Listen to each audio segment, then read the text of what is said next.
menceritakan tentang sejarah Nabi sallallahu alaihi wasallam,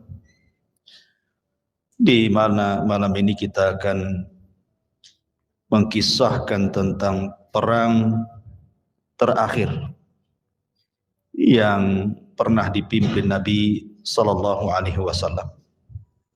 Perang ini disebut dalam sejarah dengan perang Tabuk. Dan perang Tabuk ini lawannya bukan orang-orang musyrik Arab. Karena seluruh orang-orang musyrik Arab semua sudah masuk Islam.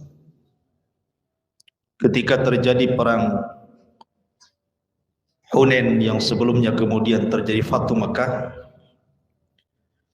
maka Mekah sudah dikuasai kaum muslimin dan kabilah-kabilah besar sudah tunduk, dan sebagian besar, kalau tidak kita katakan secara keseluruhan, semua sudah masuk Islam.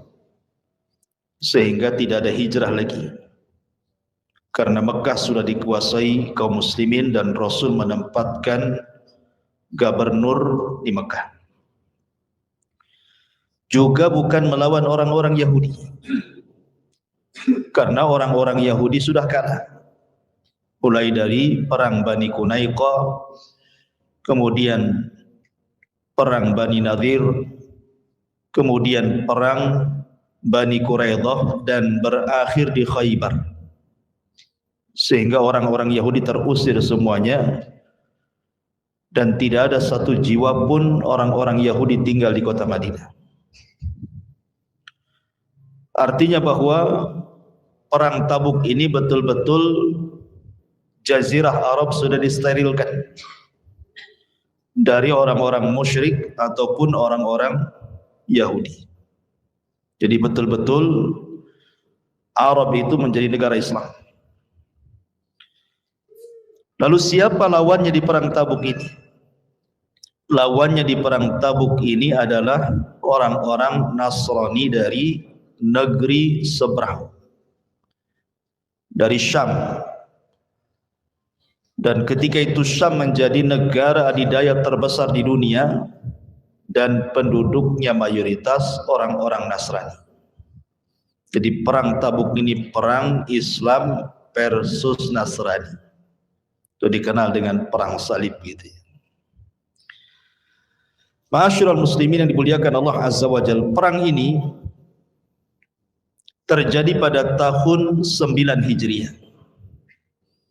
Sementara Nabi SAW wafat pada tahun 11 Hijriah. Berarti 2 tahun sebelum wafatnya Nabi. Sebenarnya banyak peristiwa di tahun 9 Hijriah ini. Di antaranya adalah, sebelum saya ceritakan perang Tabuk, kematian Raja Najasyi, Raja Ethiopia. Satu-satunya raja yang masuk Islam, di mana satu negara Ethiopia tidak ada yang muslim. Rajanya muslim tetapi negaranya Nasrani. Sehingga ketika kematiannya sampai kepada Nabi SAW, maka Rasul kemudian menyalatkan secara gaib. Inilah salat jenazah, salat gaib pertama yang dilakukan Nabi ketika meninggalnya Raja Najasyi. Kenapa? Karena ketika Najasyi meninggal tidak ada yang menyolatkan. Jadi ingat, Najasyi itu istilah Raja Ethiopia, namanya Ashama ibn Afjuh. Ashama ini ketika meninggal tidak ada yang menyolatkan.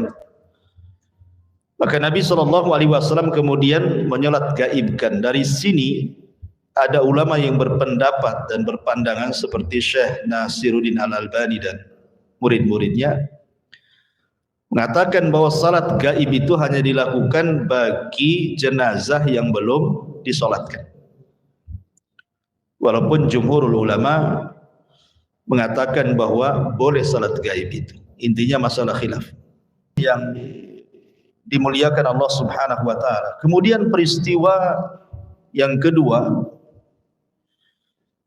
terjadi kematian tokoh munafik Madinah. Siapa? Abdullah ibn Ubay ibn Salul. Ini pun terjadi di tahun ke-9 Hijriah. Nabi SAW sempat menyalatkan dan Umar menarik agar jangan sampai disalatkan karena dia adalah musuh Allah dan Rasulnya. Tetapi ketika Rasul hendak mendoakan, turun ayat la takum fihi abada, tidak boleh mendoakan orang munafik selamanya, karena orang munafik itu hakikatnya orang kafir, cuman berpura-pura masuk Islam. Jadi tidak ada beda munafik dengan kafir. Maksudnya munafik keyakinan, bukan munafik amal ya. Kalau munafik amal tidak kafir, seperti orang yang ngomong berdusta, orang yang dititipi amanah khianat, itu namanya munafik amal. Tapi munafik keyakinan itu artinya yang menyembunyikan kekufuran sementara zahirnya menampakkan keislaman. Itulah Abdullah ibn Ubay ibn Salul, tokoh munafik Madinah, meninggal pada tahun ke-9 Hijriah. Kemudian pada tahun yang sama juga terjadi perajaman kepada seorang wanita Ghamidiyah. Jadi ada seorang wanita sedang hamil datang kepada Nabi SAW. Kemudian wanita ini mengatakan, "Ya Rasulullah, zanaitu fatahirni."